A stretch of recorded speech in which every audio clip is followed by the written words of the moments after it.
Oh, there you go. And then the other theory was that a bullet came out of the microphone, which I think is just No. technically impossible. Chris, you've talked about those two things.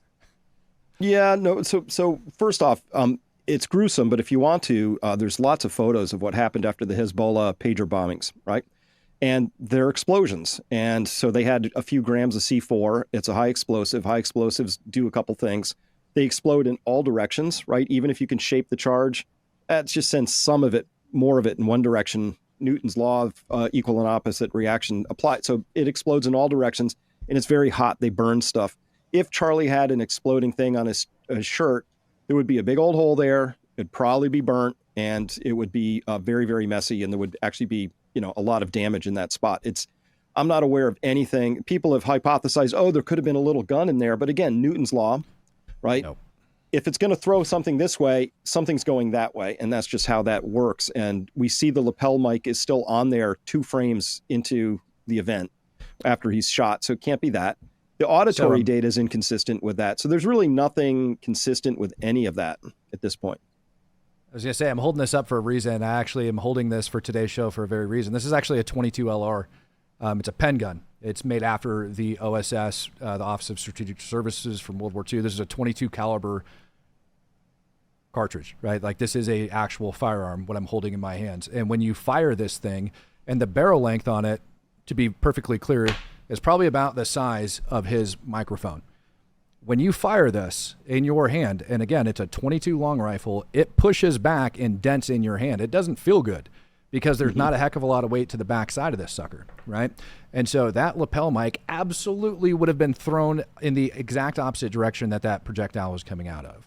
And you're absolutely right. If it did explode, we would have seen a lot of things in a lot of different directions, namely on his shirt, and we don't see that. Right. Another theory I saw, and I haven't gone too deep into those series. Again, Chris, you're the only content that I've really gone into. I've watched a couple of others, but they were just too out there, and they didn't get as technical as you did. And another one I saw very briefly early on is that people were talking about someone shooting from the side with a handgun. But I'm guessing based on everything you've said, that's also highly unlikely. Have you seen that theory as well? Yeah, and the problem is that I'm going to pull it up here in a second, is that we have pretty strong evidence for what we call a cavitation event, where, Matt was talking about it. When a bullet comes in and it's dumping its energy into a body, into gel or something, you see this expansion because all that energy has to go somewhere. And of course, fluids don't compress. So what you get this big sort of like blob that happens. Is very quick because, fluids compress and decompress very, very rapidly. They don't like being in that state. So it's about 1,000th of a second. And we had 2 separate video frames, one from the side, one from the front, where I'm pretty sure you can see that event. Here's the thing. Pistols don't have enough energy to cause that. Not unless we're talking something really big, Castle 454, Desert Eagle 50 cal, a 44 mag. I mean, something big. But man, those things make a lot of noise when they go off. And nobody would mistake that one of those went off nearby. There's no like secret little like pew. So that pressure, essentially, that pressure that we've seen, you got photos of that where you show the t-shirt kind of and even necklace pushing up, and that shows that it was a high velocity rifle, correct?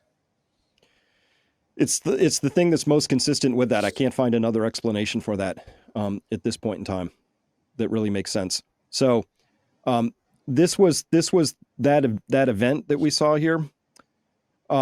These are 2 separate frames taken from a camera that was just off to Charlie's right. It was pretty far back, so it's a little grainy, but otherwise pretty good shape.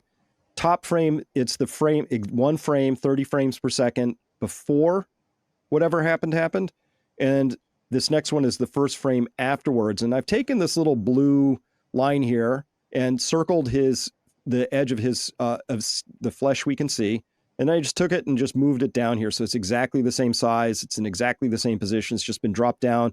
I hooked it and attached it to his ear here and here. So we had a strict frame of reference. And what you can clearly see is that his neck is now vastly larger in all directions. This is part of why I think that entrance wound came to look more like an exit wound, because some blowback came back out because there was nowhere else to go. But this speaks to a really high pressure event. And the other thing we can get from this, though, is that if it's true, what we heard from other people so far, and again, we don't have the autopsy report, if it's true that his C2 through C6 vertebrae are wrecked, I'm going to really struggle with that, because what we don't see is his head snapping backwards here appreciably. What we see is him sort of going down as if he's been pushed hard, and his head snaps forward a little bit because of that. And that's really consistent with a round putting all of its energy mostly down into his body cavity. And that's why his t-shirt looks like it's, I understand why people thought, oh, it must have been an explosion, because look how his t-shirt's puffed up. Maybe you even squint at it and you think you see there's some separation, like the t-shirt is now up in a way. And my explanation for that is that it probably is because the chest expanded and his neck expanded very rapidly, and then it shrank back really quickly. But the t-shirt is still moving in that direction because it's going at a much slower pace. And indeed, if we followed the rest of these frames out, what we would see is we would see a whole lot of things traveling up this direction. Appears from the side that a chain he's wearing with a cross on it. You can see the chain whip up around his neck, I believe. But it looks like the cross pendant pulls a lot of his shirt up. So we have to account for something that caused a lot of force to rip a chain around his neck and throw a lot of things in this direction. And my explanation for that is probably you had more cavitation on this side where the wound was than on this side. So it swelled more on this side and it pulled everything that direction. So if we want to just see what that looks like, I just took those same two frames and it's just before and after. And it's before and after. Look at all that swelling. It's just easier to appreciate looking at this over and over again. But his head doesn't move all that much. Forwards, backwards, up, down. So really what's happening is really constrained down here. Even though he was struck right about there. My explanation for that is that this round has to be traveling down into his body. Somehow it has to take a turn and get down in there. And it dumped all of its energy in there. And that would have been instantly lethal, as far as I'm concerned. For that to make sense, so you mean that it was a high-powered rifle from a higher position than what we have for Tyler Robinson? It's easier to make the physics work that way, absolutely. Because Matt, I hear you, but I can't. So I calculated what it would take to take 2,000 foot-pounds of force. So I just went low. What would it take for that to turn 30 degrees? And the answer is it would take 12,000 pounds of resisting force, or a steel plate or a bone or something that has resistive force, but it would take about 12,000 pounds of energy to resist that and turn it in the other direction. I can't make a case for that. This is the softest part of the human body. It's the softest part. Yeah, and I mean, my experience from shooting people and watching people get shot and seeing people get shot and treating wounds in combat is completely and totally different than that, and that's okay for us to have a difference of opinion on that. I'm just saying that my first world experience in actually dealing with that is plausible. The other explanation that we look at that goes into that shirt lifting up is when that projectile is flying through the air, it's actually displacing air. Chris, I know you've done a lot of shooting. Have you done long range shooting before and actually looked through a spotting scope and spotted the trace? Oh, yeah. You can see that trail going away. Seeing? Right. What is that we're seeing, that vapor trail as that projectile is going through the air? That's the air displacing, right? So that's that air being displaced and a lot of the moisture in the air as it's going out. The point I'm trying to make here is as that projectile is flying through the air, it's displacing air as it goes. And that's moving in a forward momentum pattern and outward as well. So when that projectile goes and it hits into his neck and it goes in there, you actually have all of that air movement and energy that's also going in there as well. So some of what we're actually seeing going out from underneath the shirt, and you can go back and put it back up and look and analyze it from that direction as well. And if you're spotting enough of these projectiles going into targets and things like that over time, you actually sometimes end up spotting that air actually displacing around the body or around the target as they're going in there as well. So there is a portion of that, I believe, that could be attributed to it as well. What I can attribute to that is, like you said, the necklace flying all the way around. I don't see it carrying that much force. I've never seen anything of that nature to be able to carry that much force to where it's moving his necklace around. I'm trying to picture in my brain where if that necklace is there and we have that pressure that's going in and it's expanding out and pushing his body outward, how does it get that circular momentum for it to go out versus just in one direction? Is the other thing I look at. The other thing is it's not just his body as well. All right, there's a really good 4K video I might have to share with you that's from the front. And I hate saying this, and I hate doing this because we're talking about human beings and people here as we look at it. But as that, like you said, frame after the projectile enters his body, you actually see the hydrostatic shock actually expanding his face as well. So you see that pressure not only in his shoulders, but also going up and into his head. So we know the projectile entered here. So the amount of pressure it's going to take to actually expand and what appeared to be, several inches of his face expanding. I mean, even if we were to take my theory and look at it and say that projectile would be traveling a lot slower as it would go in and enter, the amount of kinetic energy it would take and the amount of fluids that we're talking about displacing to cause his face to swell up to that extent, his neck to swell up to that extent, his back, we're talking about a lot of displacement that's taking place really, really fast. And it's unreal to me. I've never had that captured on 4K before. I never attempted to. I think sick people do that, people that hold on to those videos. So I can't come back and say, look, I have this video of a similar thing happening. But I have seen a lot of things odd happen when it comes to ballistics and bodies. So, yeah, I do think it's important to note what that looks like. And so this is the Michalek family here. This is Lena posted this, and everybody who's a shooter knows who Jerry Michalek is. But that's what it looks like. This is just a 300 blackout, and I say just. It has a lot less force than a 30-06. But still, you can see they did a really good job capturing this cavitation. Here's the bullet first striking, and it's probably already traveled, I don't know, to about here. And then you see this cavitation. And again, it could, depending on the human body, it's going to be, it's just going to depend how it entered. And I could see it like really doing different things, and who knows, right?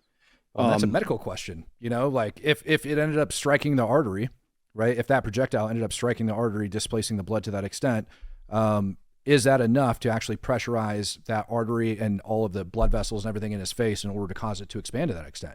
I do think we have strong evidence that his heart was mechanically damaged or at least disrupted entirely, because he gets shot, and a few frames later, people see all this blood, and they called it spurting, but it's not. If you look at it carefully, it's just draining out. Right. If he was shot in the carotid, we would have seen, these.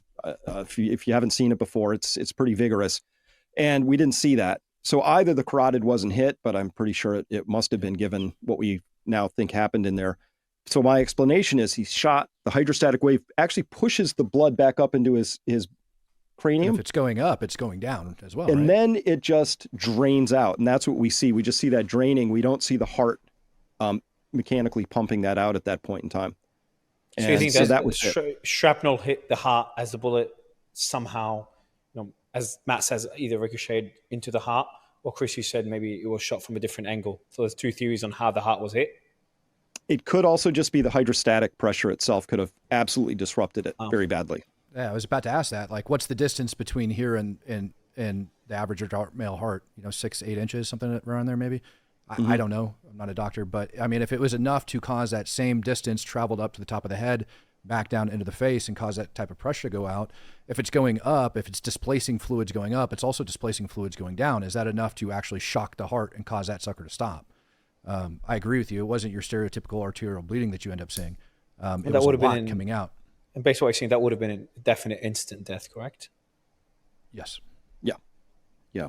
Anything that could have pushed material back up through the brainstem is instant death, because that controls everything, all of your functions. But he would have been consciously out instantly too, with that kind of pressure. I appreciate it. Was there more questions you guys had? Two things: more unanswered questions that you have, or more theories that you've heard on the web that you want to dispel as well. We've gone through a lot. Yeah, we have.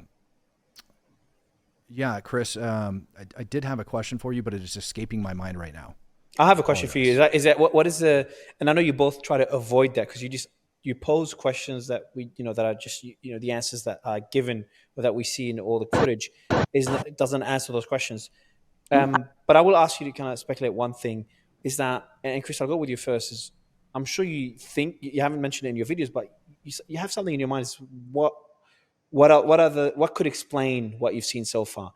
Is it a second shooter? What is the position of that shooter? What type of rifle did they use? Well, look, I know your theory could change as you get more. You've said that before. It could change as you receive more evidence, which is something I respect tremendously. But based on what you have so far. So best data I have so far that would fit is a shot coming from a steeper angle from the left would be much easier to explain how that actually transected and got into his spinal column. And if it's true that he was shot in a way where the C2 through C6 cervical vertebrae were shattered